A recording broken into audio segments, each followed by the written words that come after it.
All right, I'll call the. Hold on.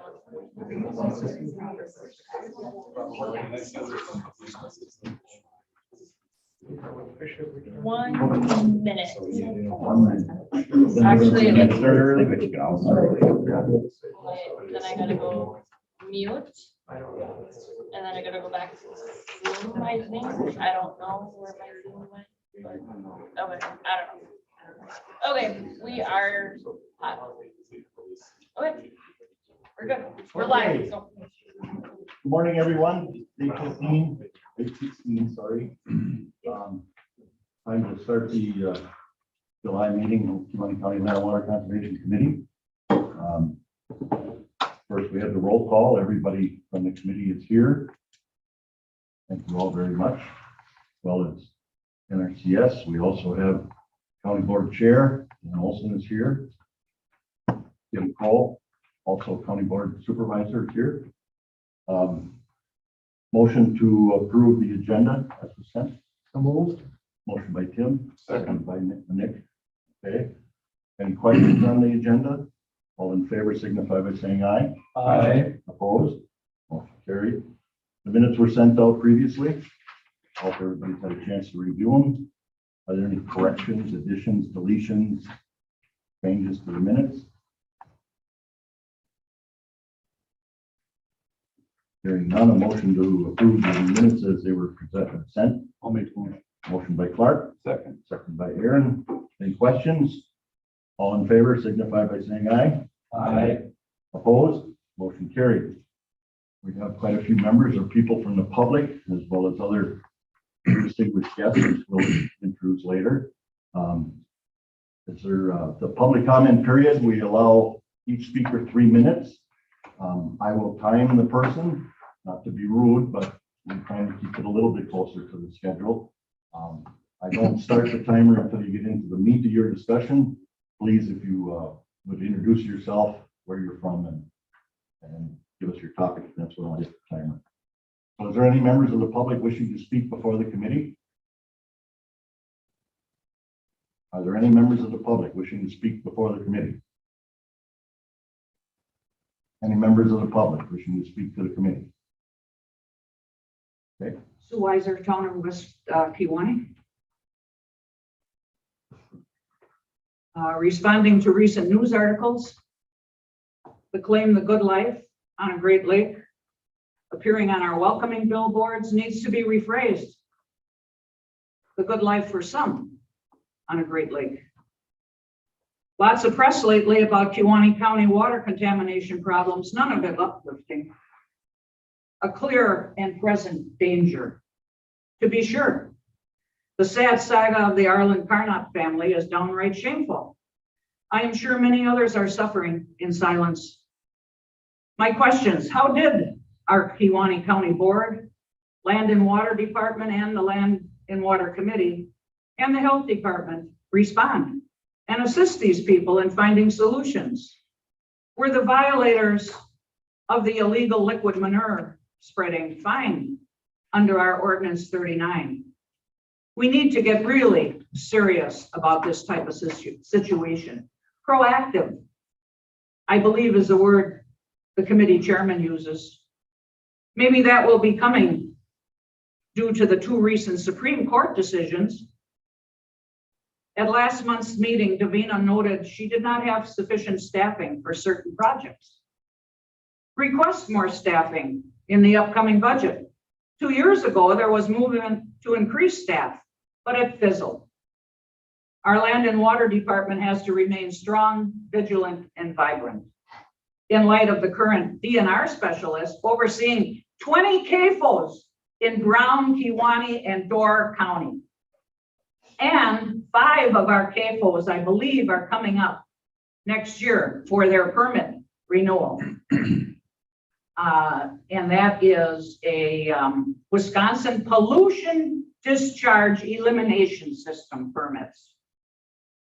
I'm hoping a main function of the department is the continuation of reviewing the county's NMPs for compliance and accuracy, along with its other function of overseeing the county's septic and sanitation.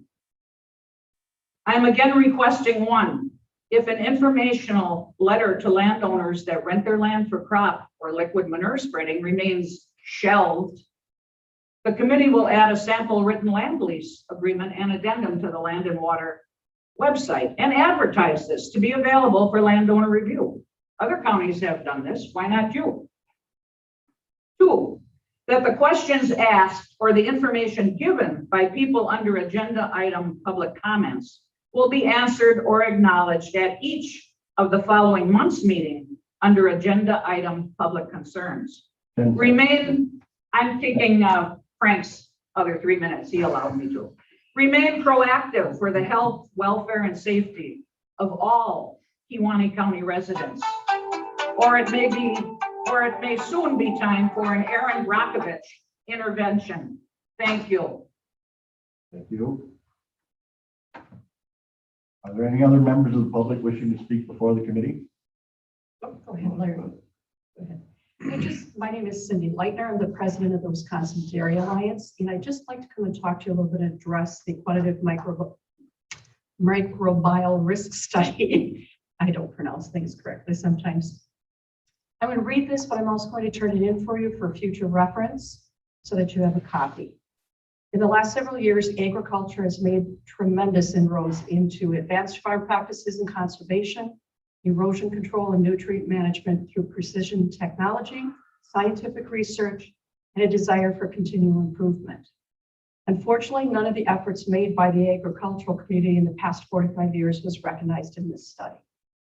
By utilizing old data from a previous study, the researchers have done a disservice to the ag community and are misguided to think a study done with old data is relevant to today's events.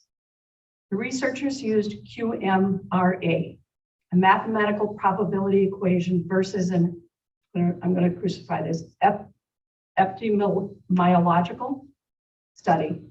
The study itself states in the strengths and limitations section, quote, the current study's limitations are largely related to its basis in predictive mathematical modeling, the foundation of the study. We cannot make policy decisions based on mathematical predictions and models using old or even questionable data. The study also makes a broad-based assumption under the strengths and limitations section that all private well users in Kewaunee County drink their tap water untreated. This is verified in the methods that they used, stating the samples were collected by dead-end ultrafiltration, and all samples were taken from flame-sterilized taps prior to water softening or any other treatment. This would mean all the wells that were contaminated would fail a potable water standard.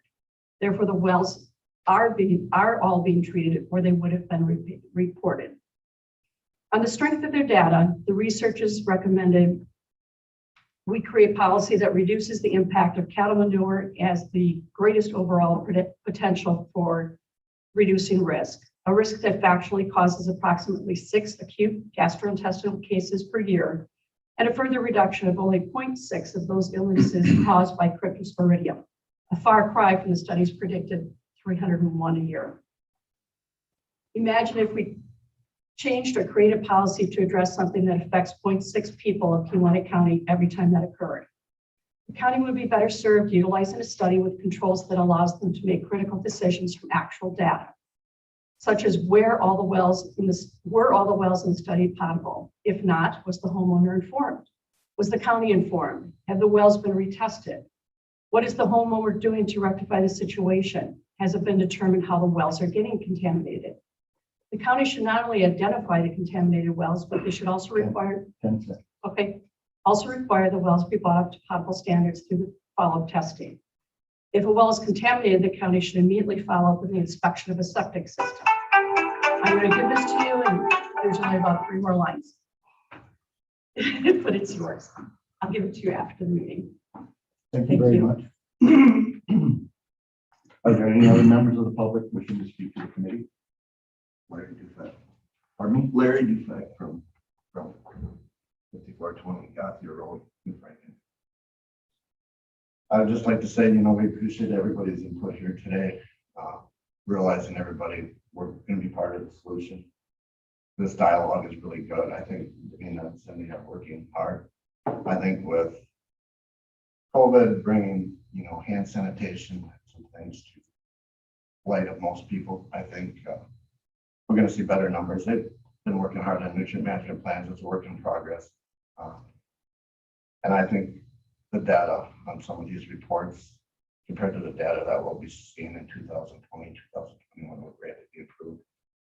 We have room for improvement always. And I appreciate everybody's opinion here, the discussion, so we can come up with more solutions.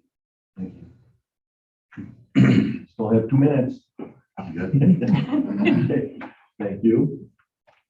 Are there any other members of the public wishing to speak to the committee? Are there any other members of the public wishing to speak to the committee? Any other members of the public wishing to speak?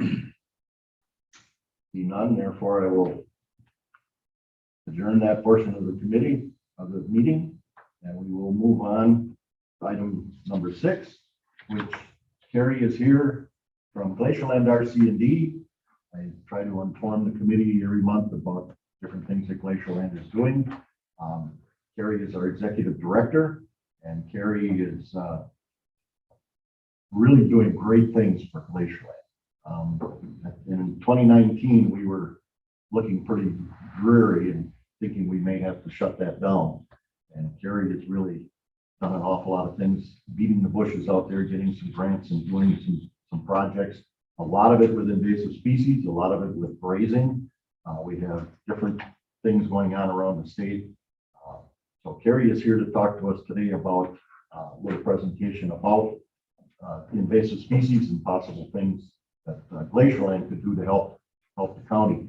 And just last month or so, we had Kate left the committee or the department, and Kate was working on invasive species. Now we're trying to get out there and getting a new person, but I think it behooves us to look at any and all options and opportunities. So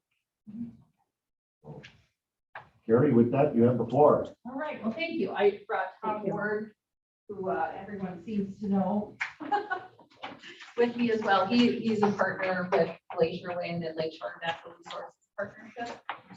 So Glacier Land and LNRP have been working with Stantec Consulting Services, a private contractor.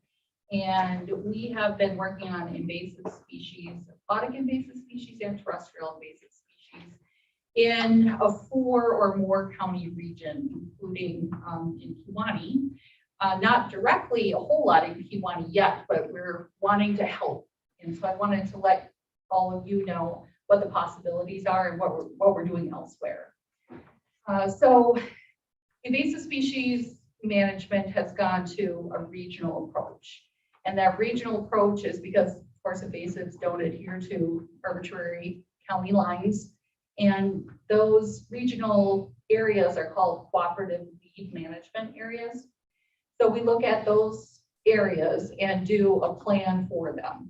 And the region that Kewaunee County is in is called LISMA, the Lakeshore Invasive Species Management Area. So we have a management plan that's been written and approved by the Wisconsin DNR that includes Kewaunee, Fond du Lac, Calumet, and Manitowoc counties. And that is focused on Phragmites has been a big issue. And I know Kewaunee County has had a large project with Bay Lakes administering that. And we had Kate as a representative from Kewaunee County as a member of LISPA. And we've been in communication with Davina about some future things. So what's the next step for Kewaunee County is basically kind of where we're at. How can we help you with that next step?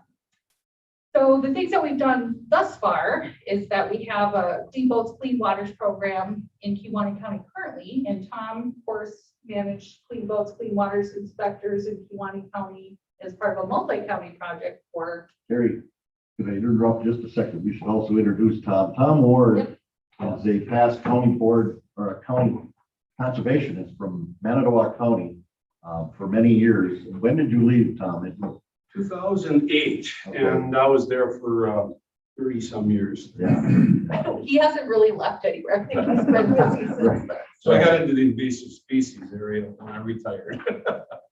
But Great. I mean, when I first got involved with Land and Water, Tom was one of the county cons in the Lake Michigan district. Every single county conservationist that was in those counties, it's 7, 8, 10 counties that are in the Lake Michigan district.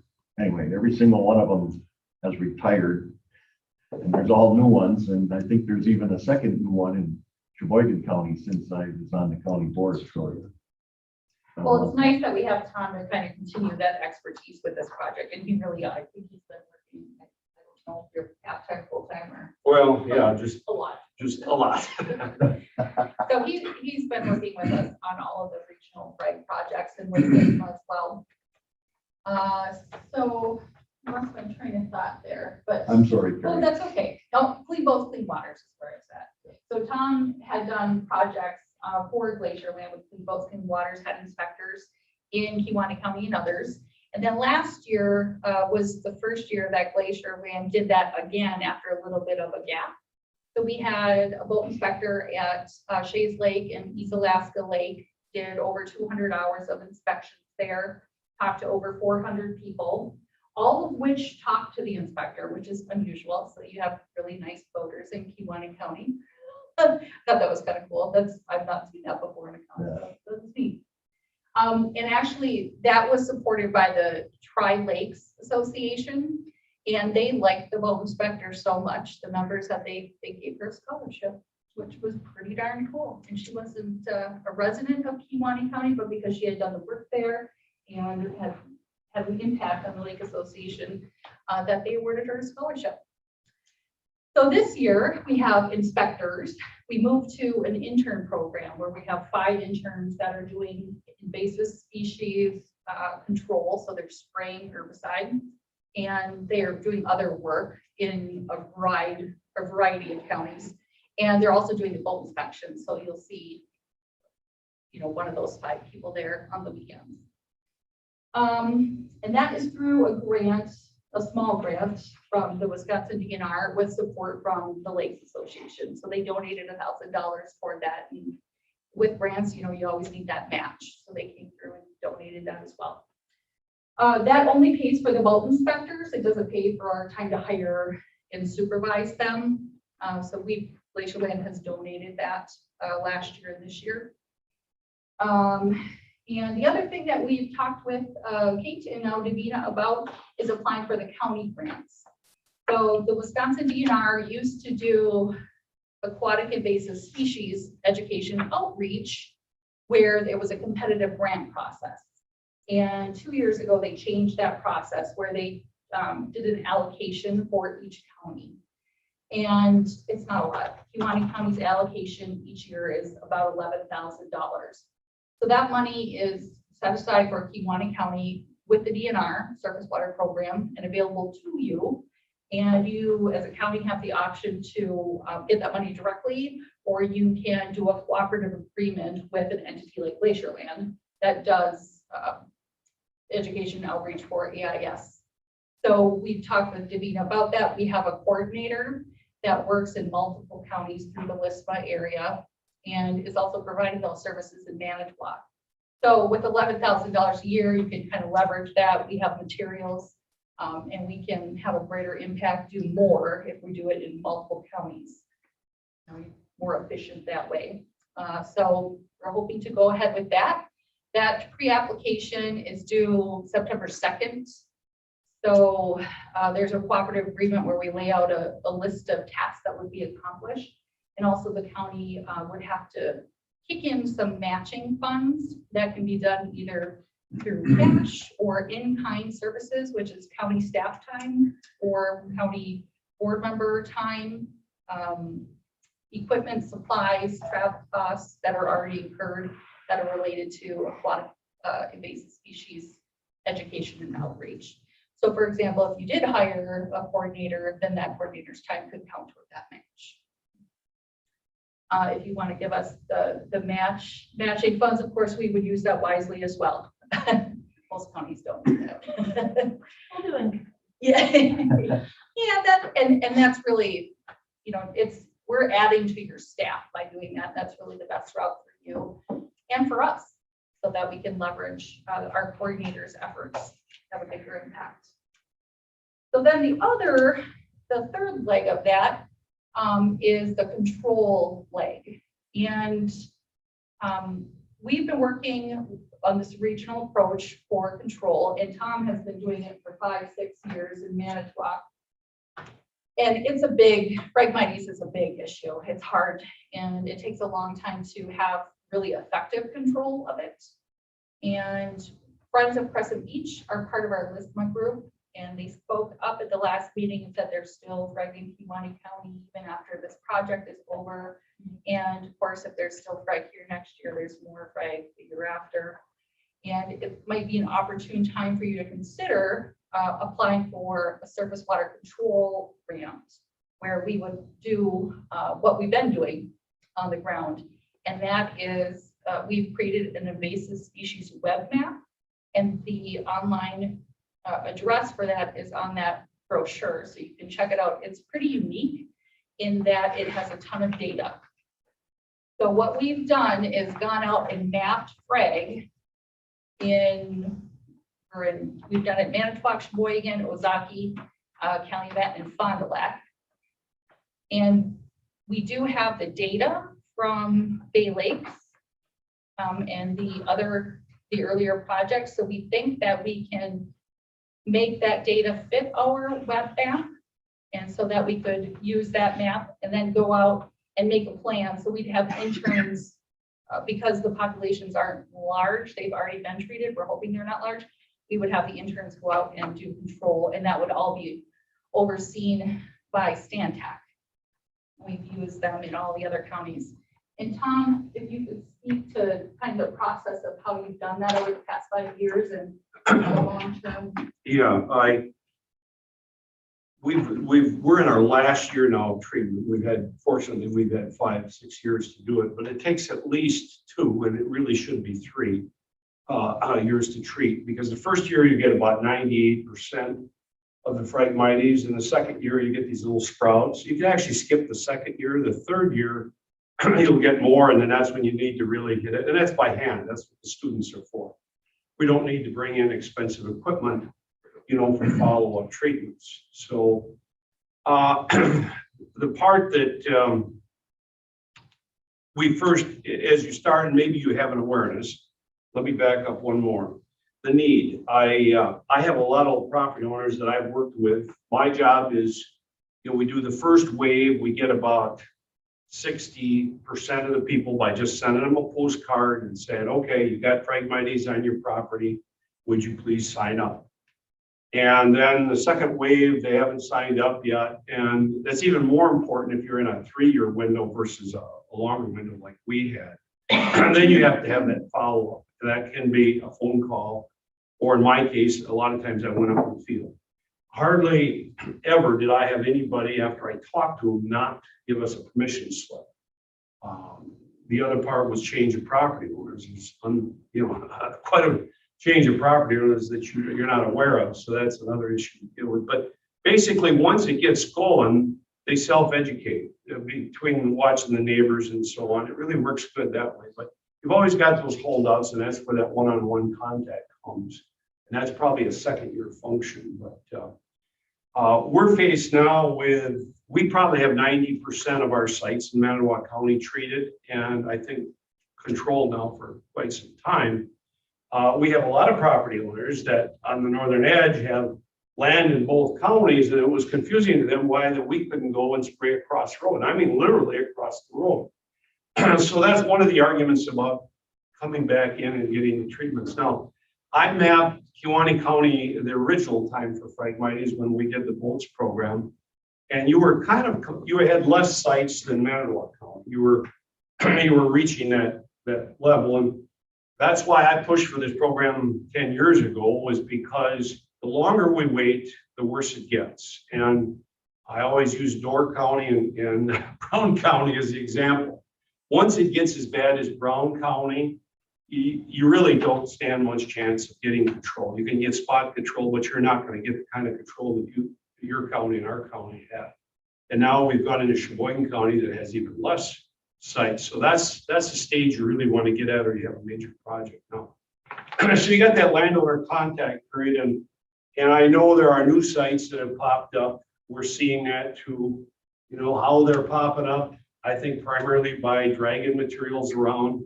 It's not too much seed, it's root, rhizome movement like whitegrass. And I think between mowing and tillage equipment will drag that sprout along, drop it somewhere. And if that isn't cornfield the next year, that plant will take hold and away it goes. So that's kind of the mechanism of how it's getting around the county.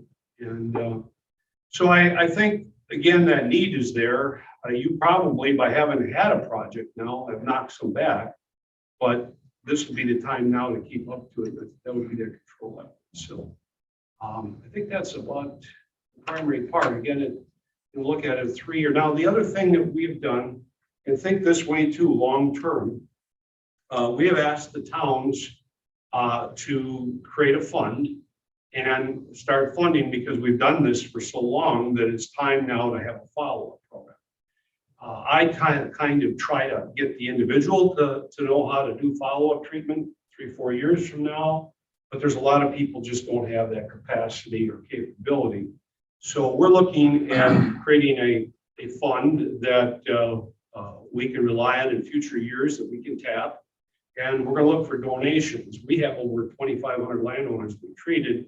If they all gave us, like, I think 20 to 50 bucks, we'd have 30, 40 grand.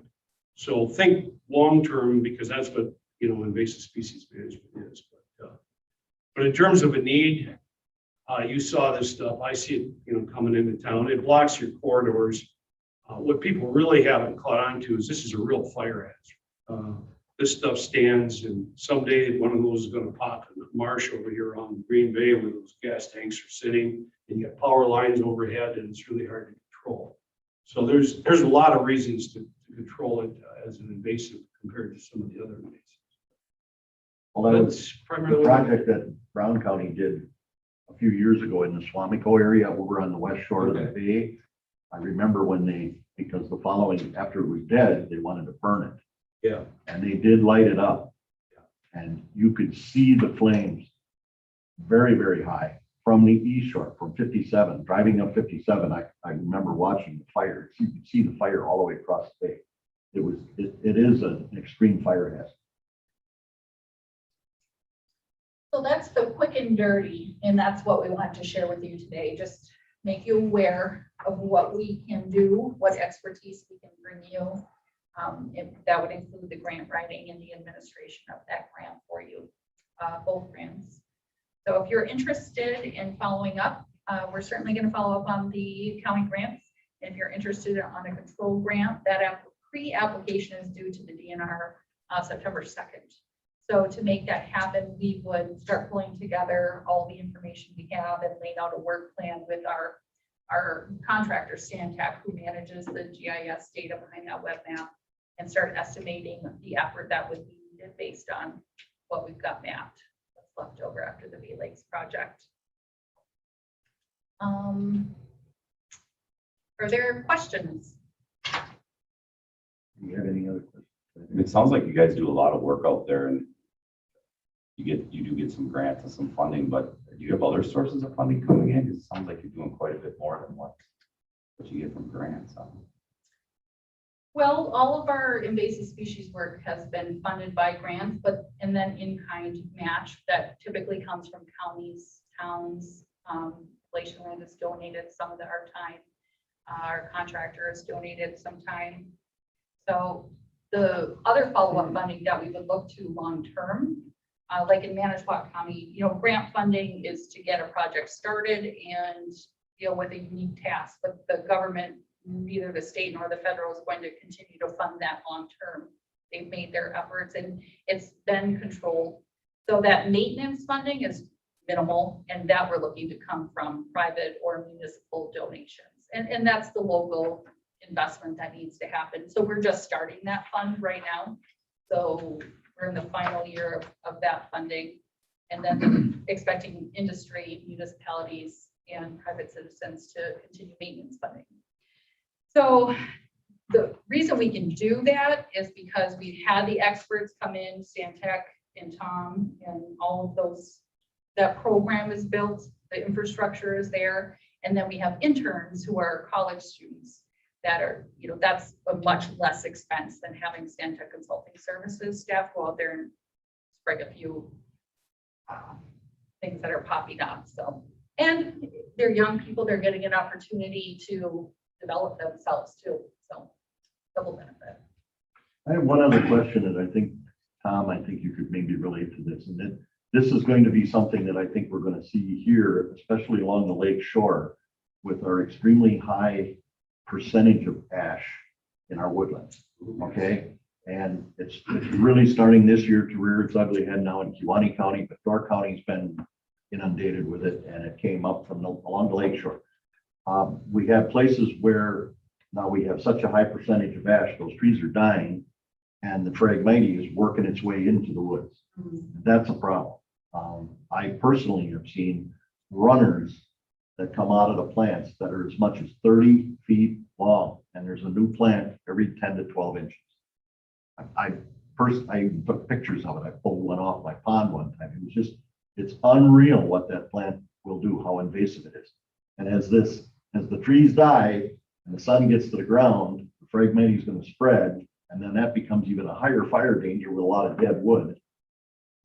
I think we're looking at a huge issue here. That we had that experience. The tornado hit St. Nazian's area now probably, I guess, at least 15 years ago, and literally wiped, our Liberty Swamp, which is similar to your black ash swamp up here and stuff.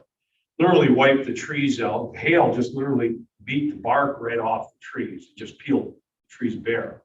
And the hailstorm was worse than the tornado. But what happened was when we had the loss of all these trees, the water rose in the swamp. So what happened now, instead of a kind of a woodland swamp, it turned into a wetland community, and we had cattails moved in. And then about 10 years ago, the Phragmites knocked out the cattails and moved into where the cattails were.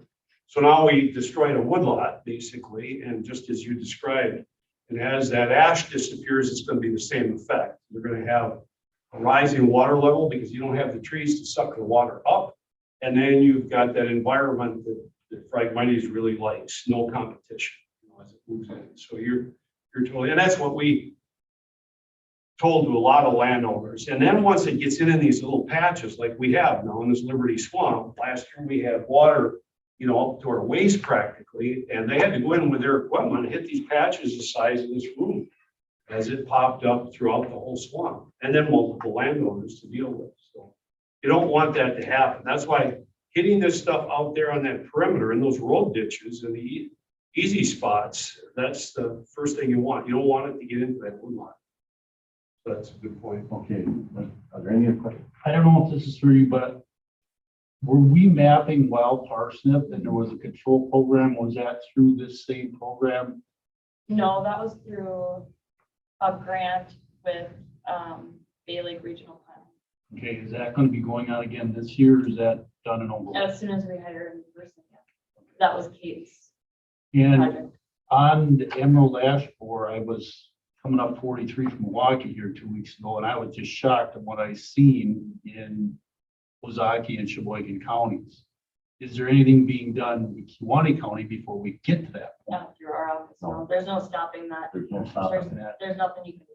No. And it's It's all gonna run its here. course. Yeah, I know it is. It's just down the road. But it's Yeah, like, there's no stopping. it looked like you're driving through there in February. There was absolutely no trees and leaves on them.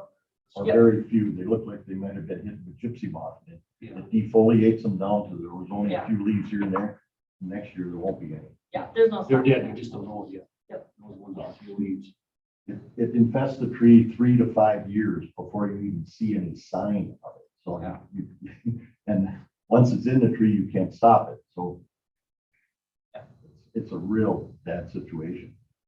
And it's more so, as I say, along this eastern side of the state here, because we have such a high percentage of ash in our woods. I mean, everybody cut down the maple and the oak and the hickory, and we don't have anything left. And the other problem is that the deer herd is so high here too, that nothing's gonna regenerate. They eat off anything that starts growing, so. It's a tough problem, but, any other questions? Otherwise, Jerry, Tom, thank you. Thank you. very much. And our contact information is in that brochure. Our invasive species coordinators in there, Tom's in there, and then our Stan Tech project is in there as well. Thank you. Okay, we'll move on to the department award, report. First Department awards? Yes. Let me give awards now, instead of a report. I really don't have too many updates. I'll provide more updates next week or next month. We were very busy with well testing these last 2 weeks, so there were no animal waste storage permits at our 151 and septic. That will all be next month. And so the update I have was well testing. So we did. Paul is driving 299 samples to Stevens Point today, so we could get 300. Our last person did not show up this morning. They were a free sample. We got a $27,000 coastal management grant, and Peninsula Pride Farms came up with a $6,000 donation to cover the last $10 cost. So we are testing 299 now, and then we will do 301 in November, all different wells. We want 600 total wells. Good representation through the county so far. Approximately 40% are new wells, which is great. I will get the and this is for Cindy too. I will get the bacteria positives and any E. coli positives hopefully by the end of this week. So if there's any E. coli positives, I automatically work with public health and DNR on those. Coliform bacteria hits if there's not a high nitrate. Most of the time coliform hits are from loose well caps, bugs in the well, anything like that. If you have coliform and high nitrates, you know that well is being impacted, but coliform with no nitrates is usually always a bug problem. We usually do an educational program because of COVID. Stevens Point staff are not allowed to do that yet. So we are going to do a Zoom meeting. That is going to be August 24th. And that's going to be at 6:30. I will send out the link once Stevens Point creates it. So we got as many email addresses we could from the participants, but that meeting will also be open to anyone who wants to log in and watch the presentation by Stevens Point. Kevin does a good job. Huh? No, it's going to be online. All Zoom, because we have 300 participants, which could be 600 people if everyone shows up, and we just don't want to do that yet. So that will be a Zoom meeting. Kevin just goes over overall, does not hit individual results. People who want individual results will get them mailed, and then they can meet with me personally. But it's an overall analysis of 300 wells in the county. So that's where well testing stands right now. Again, we'll do another 300 wells in November. I'm going to target the 0 to 20 feet again, and I already have 100 people on the waiting list. So we'll fill those up very fast. Questions on well testing? I'm glad we got our 300 or 299 samples this year. How do we, or why did we do so well compared to our last one? Because they're free. 90. They're free. Yeah, there's no cost. And now moving forward, if some of these well samples come back, I know some of them will probably come back positive or whatnot. Yep. We have to work with these homeowners to get these wells taken care of. We can't just let them sit out there knowing that they're bad. You know, I mean, in the past, I think we've discussed this and nothing gets done with those wells, correct? Well, we can't require a landowner to do anything. We could just provide them the information. So if it's an E. coli positive, that automatically sparks my office, Cindy's office, and DNR's office to try to figure out what that is. If it's a coliform bacteria, we provide the resources. They can call the well driller. We can, with high nitrates, we can inform them on reverse osmosis. But ultimately, it's the landowner's responsibility, and we cannot force a landowner to do anything. Drilling a new well, as Chuck already knows, is a very expensive experiment, I call it. But we've done a lot on the landscape. I mean, we've done a lot in the last 5 years since we've done a large testing. I'm really hopeful that we're going to see a decrease. I think this is going to be a lower percentage anyways because it's a July month. So we'll combine these with November to get our overall percentage, but we've done a lot. high nitrates, we kind of know where our hot zones are, you know, now we have the Silurian standards, we're getting standards that are gonna hit the sands area, so those are, you know, in the works, but we don't, the people that have high nitrates personally talk to myself and they talk to Stevens Point. So we are helping these landowners, it's just, we don't make it public because they don't want it public, so. Cindy and I do a lot of work behind the scenes also with Stevens Point. Moving forward in the future, it'd be nice to know, I mean, the work you and Cindy are doing, you know, don't care about names or locations, but if we could find out, okay, yep, this one's been taken care of, if it was a chloroform, had something simple as loose cap, or, you know, we see the bad numbers, but moving forward in 6 months, could we get a report? Yep, this one's been retested, it's cleaned up now, and come off the list or what? Yeah, and I mean, it's a lot of follow-up if you have a lot of well samples. A lot of people don't tell us what they do or don't follow up. So some do, some don't, but we don't go back and call every single one of them. Just don't have that as a, you know, the equalize we do, but. It is a tough situation, the fact that it's a private property. And It is private property, but it's, according to the DNR now and the new Supreme Court ruling, it's public water. I mean, you know, we're all involved in this together, so I feel we need to keep pounding on it pretty hard to try to solve all the problems we can. You know? And we have. Oh, right. Yeah, I absolutely. agree. So, you know, and I map them all. We map them, you know, quarter by quarter section to keep the, you know, confidential. But you'll see the hot spots. You know, you're gonna have the hot spots in Lincoln. You're gonna have the hot spots in the village of Pasco because of the sands and the gravels. You're gonna have those hot spots.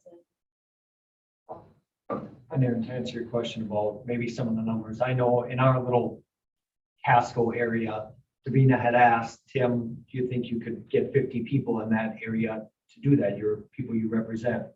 So I actually printed off the form. Every one of the board members in the village of Casco took the form to their neighbors, and we're split up in the village and the town of Casco even, and said to them, hey, would you at least consider doing something like this? There is no cost to you. It is very private. That was one of the concerns that everybody seemed to say, well, is everyone going to know if my well is bad? The answer is no, it's very private. Yep. That's your choice. Yep. So that is one of the questions of the many, many, many people I talked to in the village. So I didn't see the final numbers. I don't know how many people. from Yeah, the and I village haven't- did, but Like I said, we had 4 people who didn't show up for their test bottles. Well, then Tim came yesterday. He's like, I'll fill them. So he took them, and so I'm people still, waiting. yeah. So once I actually can sit down at my desk and, yeah, I'll get them all mapped out and some percentages. Do you have a feel over the years of, okay, I mean, if it was my well and I had a bad test, I would want to try to do what I can to improve it and then retest, right? Mhm. But there are some wells that if a landowner chooses not to take action, we could get repeat samples of known bad wells. Do you have a gut feel? So for- I have 2 spreadsheets. I have one spreadsheet that breaks down every single testing and what the percentage is. So that has repeats. Then I have a master spreadsheet that takes out all repeats. So it breaks it down by township, breaks it down by coliform or nitrate, but that takes out all repeats. So I do map that. So we have an accurate percentage. Right now, we still are around that 29%, but we haven't had a large testing. So I don't know if that 29, you know, we only had 37 samples last month or last year. So I don't count that as accurate. So we haven't had a large testing since the board card study. So I'm hoping to be able to compare some of this data to his. If we have enough data by the end of the 600 samples, he has a statistical model where he can run it through to compare from 5 years ago. So. And I think a lot of these wells too, you know, it's the issue, people can't afford to drill or, you know, case or whatever is required to do it. So, you know, that's part of the issue too. The DNR did change their standard on that, right? Or the financial aspect They've of it. raised the number again. Okay, so More difficult. Yeah, I don't know what it is exactly now. I remember years ago, it was only Yeah. like 35,000 and then. it's easier to, Yeah. And Alan was these saying that landowners are legislation also, changed yeah, very these soon. landowners are also testing as their water's coming in. We're not having them test app, a lot of them have the RO systems and some of them have the ultraviolet. So there's a lot of treatment systems that are out there. But yeah, I'll know more soon. I'll know bacterias by probably hopefully the end of the week. It'll take 4 to 6 weeks for them to run all the nitrates and everything else. Any other questions from the committee? Okay. Are there any other comments in the reports? Only I sent out the public health. There was a number, Clark had a number of questions regarding Borchardt studies with the public health and the diseases. I don't know if you guys had questions. I did, Cindy did offer to come today because I am not a nurse and don't understand all this stuff. So if you have any questions regarding that, Cindy is here for questions. I don't know if you had. No, I just had, seen some of the stuff in the paper and it's projections, it's not actual numbers. My concern was, are these actual wells that were tested and then you went back and these individuals were sick because of what was in that well water, but it's projection. I think that needs to be kept in mind here right now. I did see the information that you compiled, it was very thorough and accurate, going back to 2015. So that pretty much answered most of my questions I had.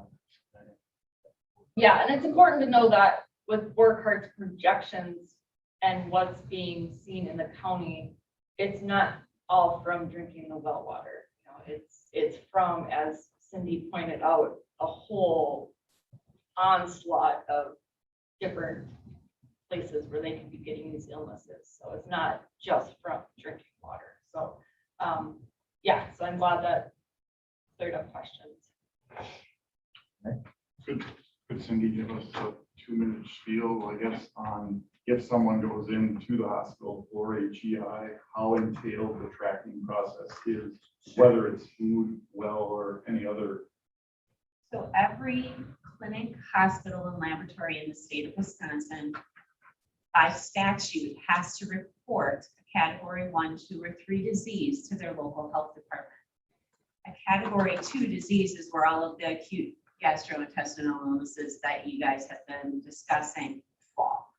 So our office finds out every single test, whether they're hospitalized, whether they just went in with a stool sample at a clinic, they're all reported back to us. And because it's a category 2 disease, we have 72 hours to reach out to that person and do a thorough investigation. Okay, that investigation starts with what day did you get sick on? And from there, we go back 7 to 14 days, depending on that illness. And we track everything that they did within that time frame, whether it be camping, whether they went swimming, where they work, what kind of environment they live in. Maybe they're changing diapers every day, what kind of food they ate. Did they attend a funeral, a wedding, a party, a graduation? It's very intensive. Most of those interviews take us 45 minutes to an hour just to go through the basics. We make sure that no one else in the family has been sick. From there, all the information that we gathered through that investigation is entered into the state system. And then the state epidemiologists look at those and they have the ability to make connections. So I'm going to pull salmonella for an example. I've had 2 recent salmonellas in the last month. I got a flag on one of them. The state called back, Cindy, you need to recall this family. This case is directly associated with live poultry. Okay, we called them back. They happen to buy baby chicks for their kids over Easter, and they've been raising them in their yard. That's where the 2-year-old got salmonella. My second case, poultry. Okay, so here's another one. What are they doing? They're a quail farmer. But those are the connections that are made, and we can see, no, that salmonella is not coming from the water, because we did this thorough investigation, the state is doing their tracing, and we made those connections. So it's really important to understand that the health department, A, does follow up on every one of these, and B, we do make statewide connections. There is a statewide outbreak right now with that poultry and those chicks, so they're watching that very closely. It's been flagged. I felt it was really important to write a response in regard to how it was implied that the health department may not be following up or that these cases are not reported. They certainly are reported. We definitely do follow up on every single case. You know, and in past, you can go back to 6 years, our annual reports are online. Everyone can look up those numbers at any time. But, you know, over the past years, connections that I've made, I did have a few GI hotspots. Yep. Well, we had an initiation process on a farm with a bunch of high school kids, and you had to drink milk out of the bulk tank before you could officially be, you know, accepted into the milking group. Oh, okay, let's stop that. You know, so we had a little lecture with the farm owner on that one, or, you know, they're drinking out of the hose in the milking parlor that happens to be laying on the ground. Yeah, that's not acceptable.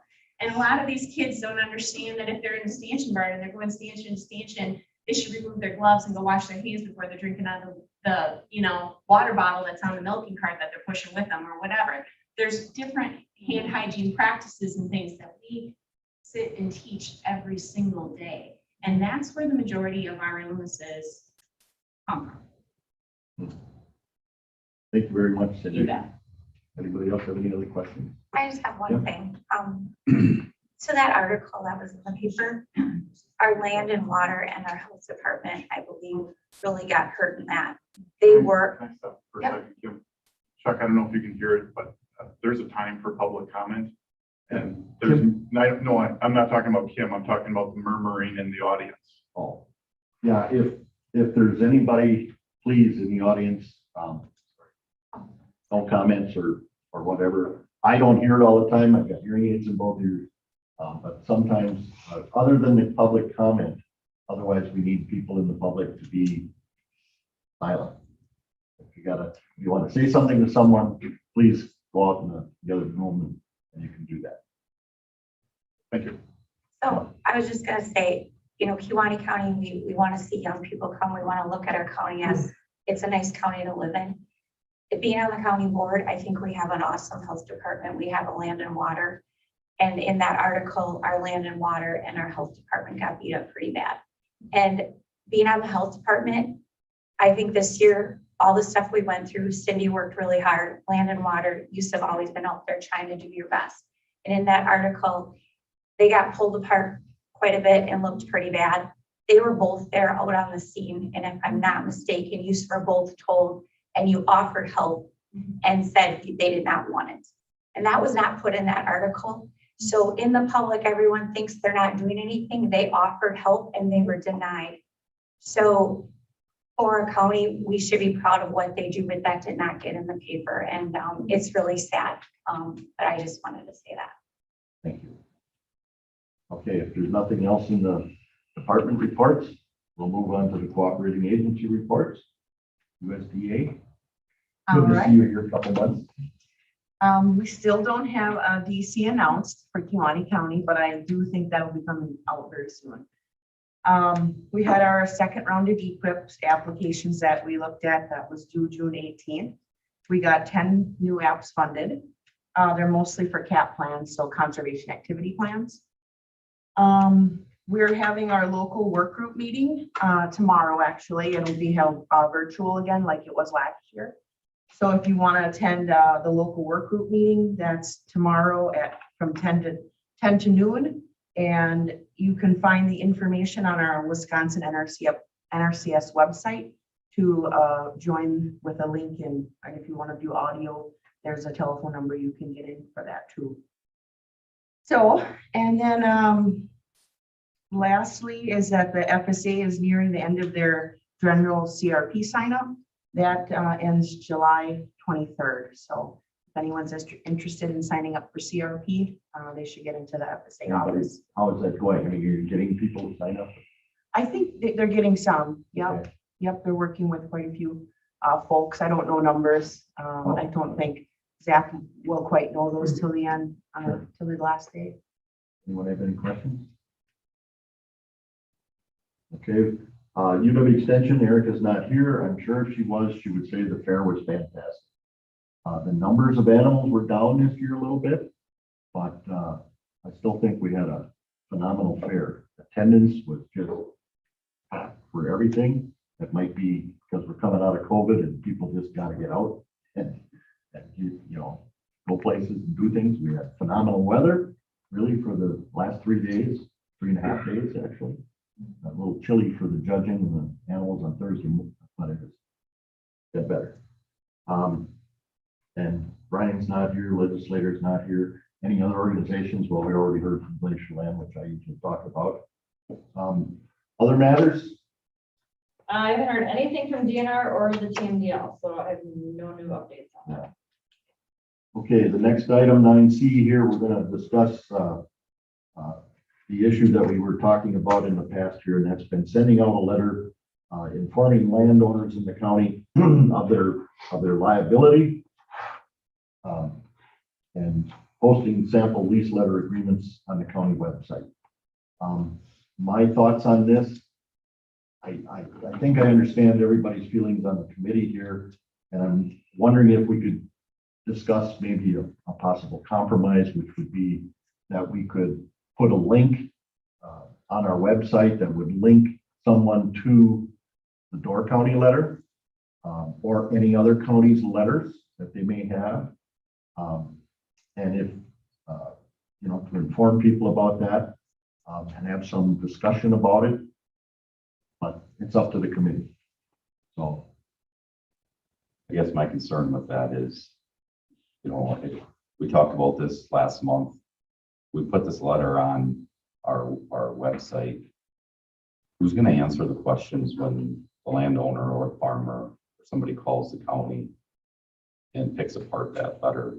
Who's going to answer these questions? well, I believe that would be, probably starts with Davina, the department. And then from there, if it's a legal question, it would have to go to our corporate counsel. But I just don't feel that our county should be stepping, I'm going to repeat what I repeated a month ago. I don't feel it's our county's responsibility to be stepping in on land negotiation agreements between the landowner and the farmer. I just don't feel that's the county's responsibility to be doing this kind of stuff. What type of liability would be associated with the county, if any? I'm not a legal expert, either with a link or with a direct copy on the website. That I cannot answer. I'm not a lawyer either. I mean, that would be a question for Jeff. I have not heard anything from Door County that there's any sort of, that there's a concern over the liability issue. The main concern I've heard out of Door County was the amount of work it's taken to answer questions. They get quite a few calls. They have a, I'll call it non-resident landowner base that's probably a lot bigger than we have. Most of the people that own the land in this county, or if it's ag land and they're renting it out to someone, they live in the area. They're not too far away, although we do have some that are gone. But Door County has an awful lot of non-resident landowners, and if they buy a chunk of property and they want to rent it to a farmer, they can pretty much go ahead and do it. And so they're maybe less informed as to what their liabilities are. But I have not heard anything that the county has been held liable for any situation whatsoever. Isn't it already the landowner's responsibility to know what their liability is? Yes. Yes. I mean, that's ignorance of the law is no excuse. Everybody needs to know what their liabilities are. So, but in a lot of cases, some of these things are done with a handshake and, you know, and that's it. There really should be a written contract. But we do know that the large farms basically pretty much have, you know, they've got to protect themselves too. So they put that stuff more into writing.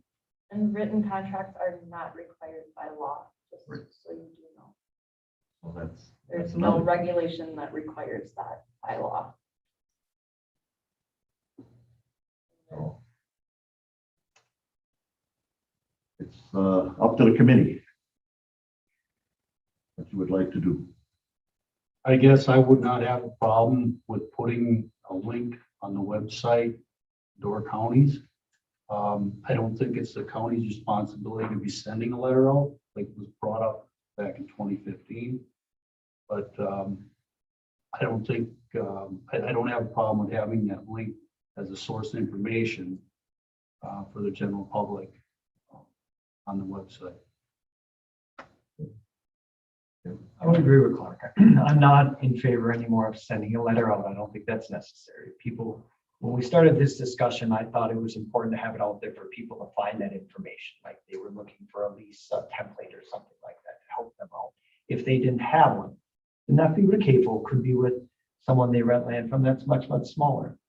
So the link is new for me to hear. I haven't had a chance to think about that. I was still okay with having a letter that was, I'm going to use the word gentle or proper, that would be on our website, not leaning one way or the other, just informational. So I could go either way with a letter on our website that we produce and Jeff looks at, or we link it to somebody else. Once you link it, then maybe Door Counties isn't what we want it to say. You know, maybe theirs is way different than the way we want it to be phrased. So that's my only concern with linking to somebody else. But I still have no problem. Well, it's up to the committee. If no motions are made, then we go as we are. It could still be brought, I guess, generally it could be brought to the full county board. Someone could discuss there, but I know the feeling of the chair is that it's, you know, he feels that these issues are best dealt with at the committee, and the committee basically respects the committee's viewpoints, I guess. Now, there could be an issue that's so hot that could go to the full board, but, you know, and I understand, I kind of agree with that also, because I think it's the duty of the committees to do the study, do the legwork, do the picking apart, turning over every rock, and then come up with the best solution for an issue, and then forward that to the full county board. You've been dealing with these issues, Supervisor Wagner, since dinosaurs were roaming the earth. And this committee is formed with the people who have the greatest knowledge of these issues and the greatest interest. So I would be extremely reluctant to have the full board bypass those who are going to be capable of making the best decisions. I don't think we would reach as good an outcome as what you're going to get here. So I'm going to respect what the committee does. No? Okay, well, go ahead. And I'm not sure, correct me if I'm doing this incorrectly. I would make a motion that we don't do anything, that we leave it as it is. We don't put a link, we don't put an example letter onto the website. Okay, motion by Nick has been made to basically go status quo. Second that. Seconded by Aaron. Discussion on that. I guess one other thing I'd point out is, you know, if we rescind my motion or vote against it, you know, are we going to take, and not that the public absolutely should bring forward issues of concern. But if every time an individual brings an item of concern forward, the accusations of us taking no action, I think we are taking action right now. We're talking about it. We've talked about it at the last 4, 5, 6 monthly meetings. So I don't know if those people will be satisfied, even if we do put a letter or a link on our website. Are there any other comments, questions to the motion? I think it should be voted on. And then it's in the record showing that we did act on, you know, a concern that was brought by public. And that's my 2 cents worth. Okay, any other comments?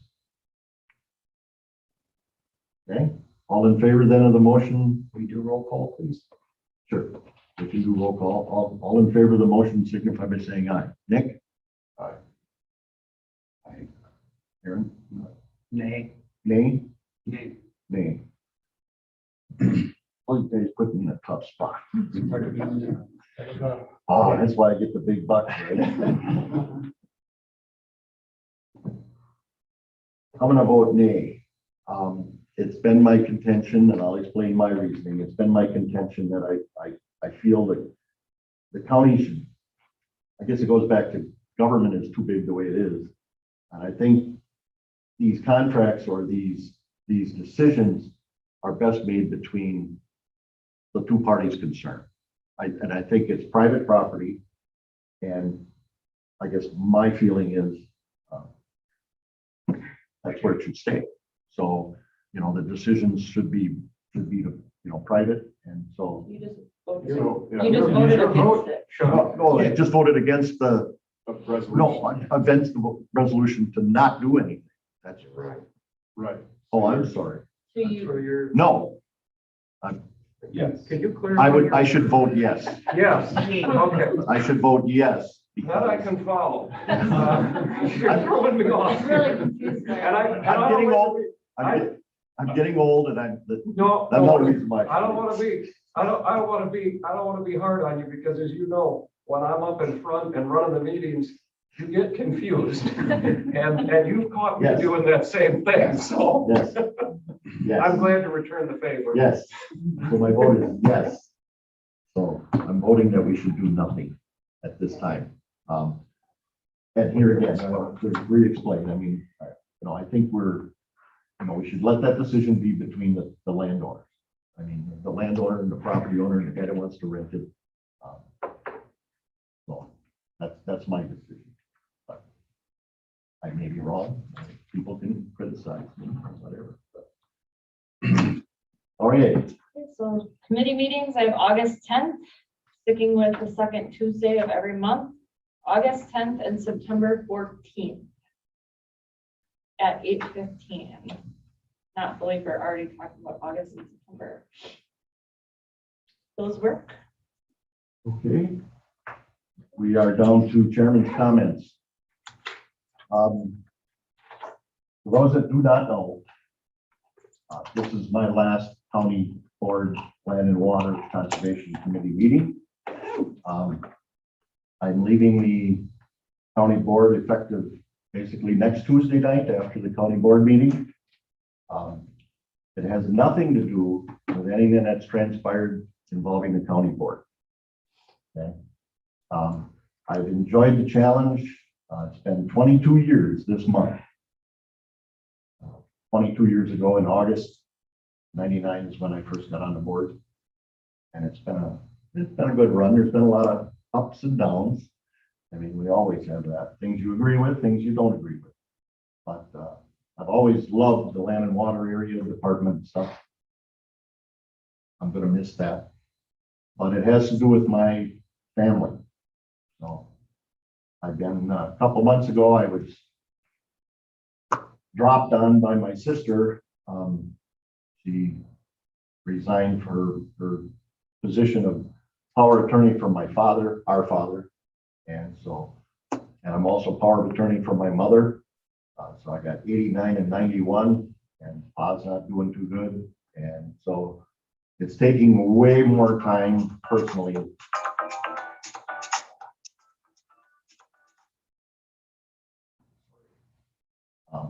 So it's taking way more time on me personally than what I can really handle. And so I had to make this decision. Thanks for your time. So I want to thank you all for doing what you've all done. Thank you. It was a pleasure to serve with you, Chuck. Yeah. Okay, motion to adjourn. Nobody wants to adjourn? No, it's just things. Will there be another person coming on the committee then from the board? Eventually, yes. But, after Tuesday, I'll get that done. And then we'll have a new committee chair. Okay. Adjournment. I'll make a motion. Motion by Tim, Second. second by Nick to adjourn. All in favor signify by saying aye. Aye.